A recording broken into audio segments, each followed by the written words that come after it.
Hello and welcome to the Red Men TV, proudly backed by Ladbrokes for the entire season. They've got a new customer offer. Bet £5. If you're a new customer, get £20 in free bets. Terms and conditions obviously apply, so go and check them out on ladbrokes.com. The Liverpool team news is out.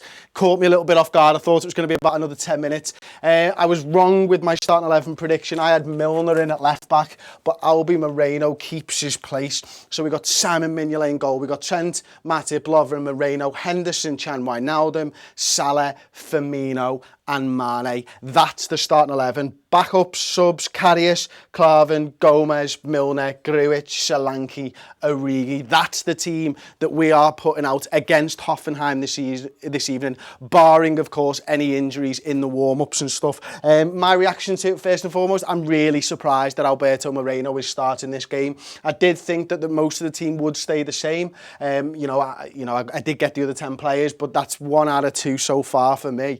Interestingly enough, it's the midfield again, isn't it, for me? It's that workman-like industrious midfield that I've mentioned already so many times, but I think they're the perfect description words for that type of a midfield. Liam Conway in the comments would have liked to see Karius, Jordan Reddington. Where the fuck is Klein? Is he injured? Yes, he absolutely is injured. Wade, Ashley says, would have played Milner. Gio, damn, I wanted Milner in. Where's the fucking wisdom money, says Batman. David Moorhead, Klein's injured, yeah, of course. Max Worley, we are fucked. Do you really think so? This is a good side. Now, I know Hoffenheim are a good team and stuff, and we're playing in their backyard, of course, but this is a strong Liverpool side. This side's got goals in it, and I expect to see Liverpool play a little bit more counter-attacking. I mentioned on the starting 11 prediction, I think we'll sit a little bit deeper and we'll counter-attack them a bit more, and that's utilising the pace of Salah and Mane, and it's about these two guys being brave with the distribution of the football, isn't it? It's about hitting balls over the top to these two guys. We saw Jamie Carragher, if you didn't see Monday Night Football, he did a really good, interesting piece on Mo Salah and his positions and how he takes up positions of more of an inside forward than a winger. But I'd like to see more of that, than we saw against Watford. I'd like to see him get on the score sheet again. I've actually backed him at 6-1. Mo Salah on Ladbrokes, of course. 6-1 if you fancy a little flutter on that. That was as of 20 minutes ago. 20 past 6, he was 6-1, first goal scorer. Of course, prices subject to fluctuation and stuff, but there we go. Right, let's get back into the comments section.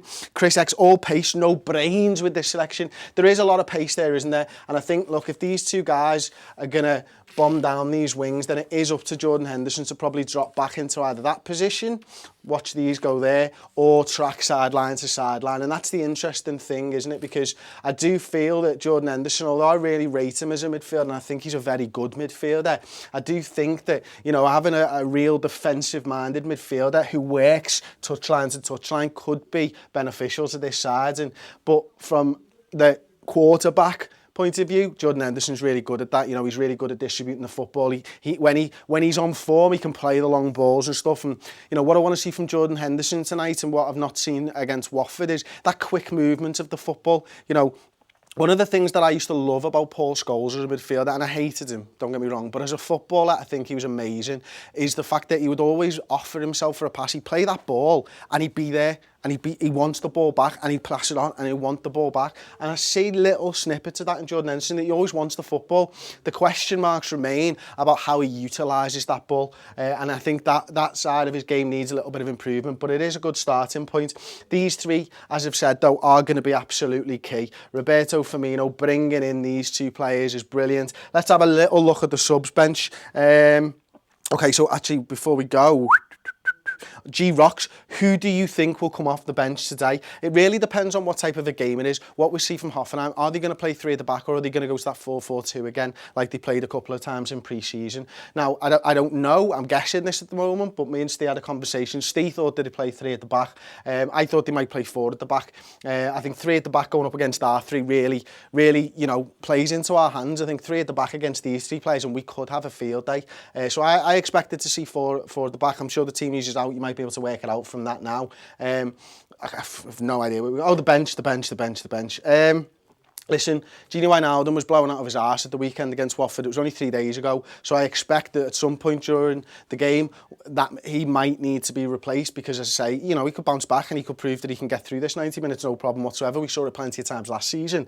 But right now, without knowing how the game's going, I wouldn't be surprised if we saw Gini Wijnaldum replaced. I think we saw Salah replaced, so maybe your option this time is to give Mane a little bit of a breather if you can, if you're in a position where you can. From a plan B side of things, if we fall behind, which obviously we don't want to do, then maybe like a Dom Solanke or Divock Origi will come on later in the game. But again, it really does depend on how the game's going. So it's far too early to tell. Adam McKevitt, thoughts on Moreno? I reckon he's starting because he's impressed. I think Milner can't be left back this season. Keeps cutting in on his right. Robertson or Moreno would do. Yeah, I understand that. I mean, personally, I've gone on record so many times and said that I thought Milner would be the left back this season. Nothing to say, nothing to change my mind so far. Steve Pood, if, and it's a big if because he's capitalised it, they all play to their full ability, then yes, this is a good team, but Hoff are no pushovers. Hoffenheim are no pushovers whatsoever, but they'll have been just as gutted about the tie as we were, perhaps more so even. It's going to be a very interesting game of football, and you know what's really good about it is that it fucking matters. That's what I love about it. It's a Champions League qualifier. We've already got an away game in Europe. It's not where we want to be. We want to be in the Champions League proper. Of course we do. But right now, second game of the season, having something to play for, that's what being a football fan's about. I hate the games that you go into and there's nothing on it. There's nothing riding on it. And too many times over the last few years have we been playing in March, April and May for nothing. Last season was good, if not for the fact that we were fighting for something and the squad pulled together and managed to get into the Champions League. And already this season, we're fighting for something. We're fighting for what we worked so hard for last season. And I love that. I love that. And I know that these guys, just as much as the Hoffenheim guys, are going to be wanting to get into that Champions League proper. It's going to be amazing. It should be a good game. I think, anyway, Liverpool will dog this one out. We'll see a European-style performance. I'm going for 1-0. I am going for 1-0. And Salah, of course, at 6-1. AMR, Chris, I'm getting the tattoo on Saturday, mate. Yes, you've got to get that tattoo, mate. Well played, sir. You've got to send me a pic if you're getting a tattoo, really do. Okay, Hamdies, Chris, what is your opinion on the transfer window? You'll never walk alone and the cool guy face. I think that's what it's called. It's probably not called that. It might be called that. It's the little emoji with sunglasses on. You know what? He looked a bit like Spot from the Mega Drive game back in the day. I mean, I don't know if that's the right thing or not. Forgotten your question, mate. Completely forgotten your question. It's completely gone. What do I think of the transfer window? I think it's shit. I hate the transfer window. I wish it was done before the start of the season, but it's not. And what do I think of Liverpool's transfer window? Right now, if I was to grade Liverpool's transfer window, it would be a... why have I gone with a grading system when I've never thought of what grade I'm going to give them? This is a tough question. I'm going to get absolutely slated in the comment section. Okay, Sanders Salah's an A. Yeah, Sanders Solanke looks like a B- right now. Robertson, a B- as well. I think we needed cover at that left-back position. But I've got to give us some kind of a D or something for not getting people over the line. So a D for Naby Keita, a D for Virgil van Dijk, a D for the handling of the Coutinho situation, what that's caused. Probably averages out, and look, I'm no maths whiz. I'm going to go with a C-. C- right now for Liverpool's transfer window. If you agree or disagree, let me know in the comment section. But ultimately what I've done is I've put a letter with a minus figure, so don't fume too hard because it is just a letter that I've given them. Now, you might not agree with it. Prediction page, says Joshua Timothy. I've gone with 1-0. Right, okay. The Red 53, Chris giving the D. Giving the D, mate. I give a C-, but I've give Ds. Yes, he answered. Cheers, Chris. Panama, my personal opinion, 6 out of 10. You can't go with the number system when I've gone with the lettering grading system. You know what I mean? I can't work with these people. What are these doing? Do you know what I mean? I'm having a conversation with them via the medium of YouTube Live and Twitter Live and Facebook Live. I'm giving me grades and they're giving me 6 out of 10s, John. Lasses, it's not good enough. Go by my grading system, not by your grading system, even though it was your question. You probably decided on the grading system before that all happened. Anyway, I'm going to stop talking now and carry on. Anyone else think Salah was dog shit at Watford? Missed so many chances? Not dog shit. He got a penalty / an assist because of that. And a goal. I think that's not dog shit. Dog shit sticks to your shoe. Salah didn't stick to our shoes. That's the old shirt. Payjack, take it off. Payjack nudes. Mate, it's got my name on the... Has got my name on the back, right? Yeah, it's got my name on the back. Yeah. You know when a girl wears this shirt? Boom! Absolutely, there's just nothing better than a girl in your footy shirt. Why Moreno still in the club? Nobody's bought him, and Klopp seems to rate him because he's playing in both games so far this season. Chris, give us a dance, says Luke 123. Oh, really? Are we back into dancing and stuff? No, I'm not going to give you a dance. U plus for Chris. A U plus action per a who? Fuck you. Fuck you very much, a U plus. What's the point in giving me a plus on a U? But nice one for keeping to my grading system, and that's kind of what I wanted. Luke Cox, where's Robertson? Not on the bench. Not on the bench. Richard Foggin says, get naked. No. Chris, how many poos could you do in 10 minutes? Probably just the one. Payjack is a song. I kind of just did. Alpha G, sexual Chris. My word. I will give us a solid D, says Abnid. You've gone. It's not your fault, you've gone. Abdinasar Omar, I will give us a solid D. Chris, you guys are great. Keep up the good work, says Boja Sem 9611. I've probably read that completely wrong, but thank you very much for the comment. It's much appreciated.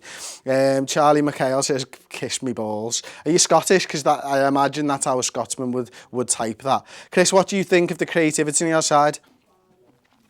What creativity on our side? I'm kidding. There's loads of creativity on our side. This is the problem area, isn't it? I want to see a little bit more out of 10 tonight, you know, than we saw against Watford. I really want to see him bomb on and start to link up, because if Salah does cut inside a lot and he likes to take up this middle section of the field, then it is down to maybe a Trent Alexander-Arnold on the right-hand side, because you're not expecting these midfielders to get out into that open space, are you? So it'd be quite interesting how high up he plays, but my guess would be, and I have said all along, that we would play counter-attacking football in this fixture. I think we're perfectly set up for it. You know, almost 7 guys there maybe to sort of stay back and cover and utilise the 3 of these guys with their pace and maybe the 2 of these as well if needed. But no, look, we have got creativity on that side. And I'm being down on it because it hasn't got Phil Coutinho in the side, it hasn't got Adam Lallana in the side, and that creativity is much better than what we've got right now. But these guys can win games of football. They can win games of football at any level, and that's the truth. Safe standing, yes or no? I'm all for safe standing. It would need to be decided, of course, what type of safe standing it is. Tentis class page says Shubs Mick. Yeah, he absolutely is. Don't forget to rate Klopp in the ratings. CZ says. Chris says, I will try and remember to rate Klopp in the player ratings. Player ratings, by the way. Milesy 20, Chris, I'll take you over in fancy footy next week, then I'll forget about it. Yeah, that's probably about right. I would do the same. Some of your deep dives. Last match, first half, Firmino was invisible. He wasn't invisible. He didn't have the best game of football. But the second half, he lit it up, didn't he? And if he can take that second half form into today's match, then absolutely he can be on fire. And, you know, he looked like he ended that game with bags of confidence. He looked like he sort of got used to the 2 players playing around him and stuff. And we want to see that. Roberto Firmino, obviously he played for Hoffenheim for a few years as well. He's their best player. We know that. We know how important he was to Hoffenheim a couple of years ago. We know how important he is to Liverpool. He'll want to go back there and he'll want to perform in that stadium like he has so many times in the past. So Roberto Firmino could be a good shout to get a goal or an assist in this game as well. Shelley Carter says, I hate the United scum. Yeah, agreed.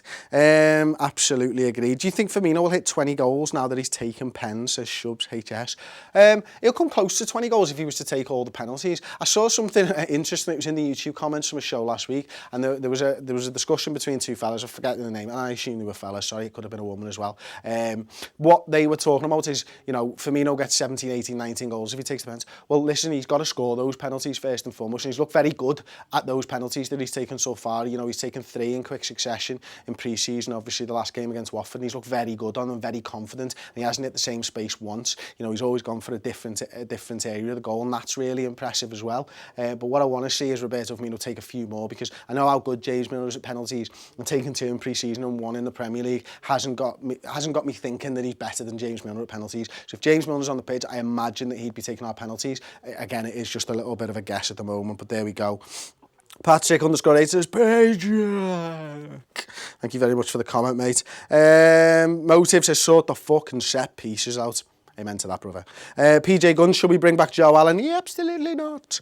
Is Paul at the game, says Koulibaly? He is at the game. He's with Tom over in Hoffenheim and Si. They're over there. They've been loving life. They've been on the Steins, of course. They've been loving life. I wish I was over there. Samir Kellick says, pop the collar. I don't think it pops as such on this. Can you put those glasses on upside down? I'm not here to just...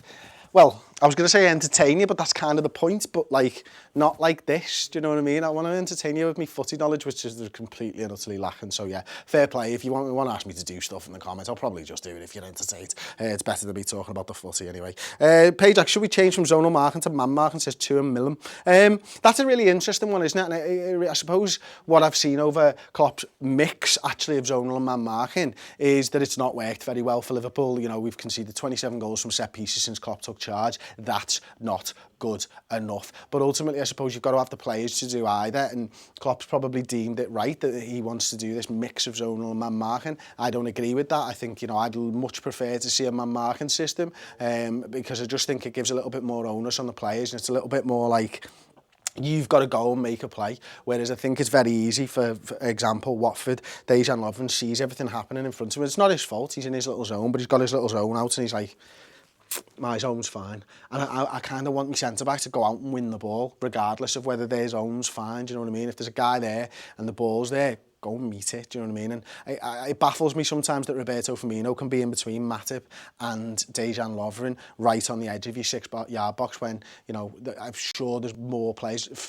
Right, tell you what, Jordan Henderson's massive. He doesn't look that tall. He's absolutely fucking huge. He's about 6'3", 6'4" maybe. He's huge to me anyway, so I'm guessing at what his height is and stuff. Him, there, taller, stronger, just go and head the ball, do you know what I mean? And it does baffle me sometimes that, like, Roberto Firmino's on there, but, you know, there's nothing I can do about that. How many times are we going to answer that one? Do you think Coutinho is injured or excuse for his transfer request, as Merjan Khan? Listen, I've talked so many times over the last couple of days about how I don't like to jump to conclusions on things, and without knowing anything, it is just a pure guess. I think I would... For me, Phil Coutinho's got enough credits in the bank to say that if he's injured, he's injured. Now, if he's lying, he's dead to me, basically. And that's that, you know what I mean? And I don't want players at Liverpool who don't want to be there. But if Phil Coutinho can turn around and show that he wants to be here once we say that he's not going anywhere and once the window passes, and if he is still a Liverpool player and he knuckles down and performs on the pitch, then I'll support him for this season. But ultimately, I don't like doing that. I don't like Liverpool players who don't want to be here, whose head is somewhere else, whether it be Barcelona, Real Madrid or whatever. It does my head in. I want players to play for that the badge on the shirt, and that's who I support. I've said this so many times. I don't support the name on the back. I support this. This is my team, and whoever plays for Liverpool, I will support. But ultimately, if you don't want to be here, I'll find it much more difficult to support them unless they're absolutely fucking world class and they're banging 31 goals like Suarez did in his last season, which I absolutely fucking loved them. Champions League is back, baby, says Will Kelly. Bloomy, Chris, why don't you like Moreno? See last 3 years of Moreno. Predict the future of Solanke, Kent and Grujic in their football careers, it's Saeed Wazar. Solanke, he's going to be amazing. Top scorer at a World Cup. Wins the World Cup for England. Yeah, they're first. Got out on a limb on that one, haven't I? Who was the next player? You can't answer. I've lost you. I'm sorry. Solanke. What was it? Origi, maybe? Origi?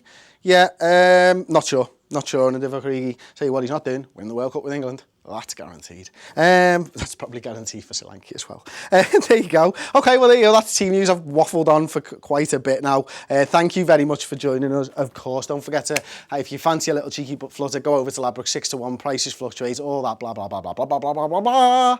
But ultimately, that's the man who's scoring. And if you win a little bit of dough, come back here and let me know. And if you're putting a bet on, of course, do it through the link in the description. It does help the channel out, of course, which is always great. And we appreciate the support of absolutely everybody who views and watches this programme and has made it what it is so far. But we want to continue to make it better and better and better. Thank you for subscribing. Drop a like on the video, please. And we'll see you at half time. I'm going to be back at half time with a half time reaction. Oh, yeah. Can't wait.